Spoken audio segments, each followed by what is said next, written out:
வணக்கம். மீண்டும் ஒரு பதிவில் உங்களை சந்திப்பதில் மிக்க மகிழ்ச்சி அடைகிறேன். கடவுள் நம்மை பார்த்து கொண்டிருக்கிறார்.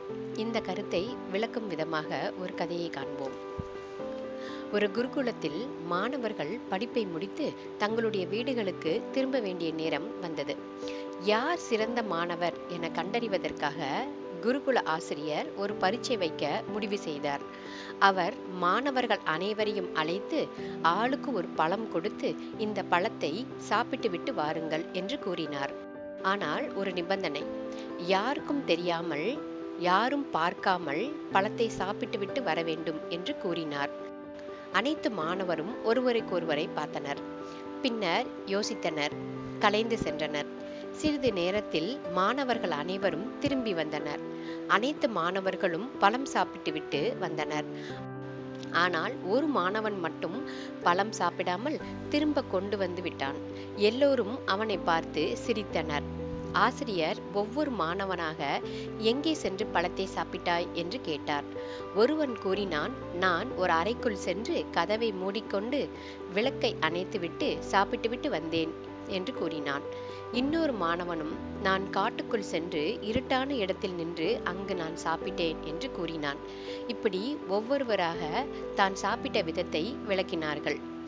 கடைசியில் சாப்பிடாத அந்த மாணவனை, நீ ஏன் சாப்பிடவில்லை என்று கேட்டார் ஆசிரியர்.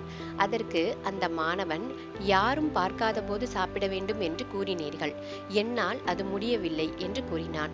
அதற்கு ஆசிரியர் ஏன் என்று கேட்டார். எங்கு சென்றாலும் கடவுள் பார்த்து கொண்டே இருக்கிறார், அவருக்கு தெரியாமல் எப்படி சாப்பிட முடியும்?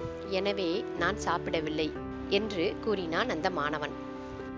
ஆசிரியர் அனைவர் முன்பும் அவனை பாராட்டி, எல்லா நேரமும் எல்லா இடத்திலும் எல்லா வடிவிலும் கடவுள் நம்மை பார்த்து கொண்டே இருப்பார், எனவே நாம் செய்யும் செயல்கள் நல்லவைகளாக இருக்க வேண்டும் என்று கூறி அவனையே சிறந்த மாணவன் என அனைவர் முன்பும் பாராட்டினார். இக்கதையின் மூலம் நல்லவையாக இருந்தாலும் சரி அல்லது தீமையாக இருந்தாலும் சரி, நிச்சயமாக அது நம்மை வந்தடையும். ஒருவருக்கு நாம் நன்மை செய்யின், நாம் கஷ்டப்படும் பொழுது கடவுள் ஏதோ ஒரு ரூபத்தில் வந்து நிச்சயமாக நமக்கு உதவி செய்வார். அதே தீமை செய்யின், அதுவும் ஒரு நாள் நிச்சயமாக நம்மை வந்தடையும்.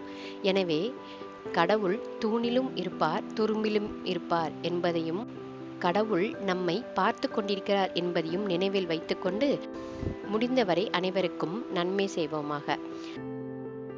மீண்டும் மற்றொரு பதிவில் உங்களை சந்திக்கிறேன்.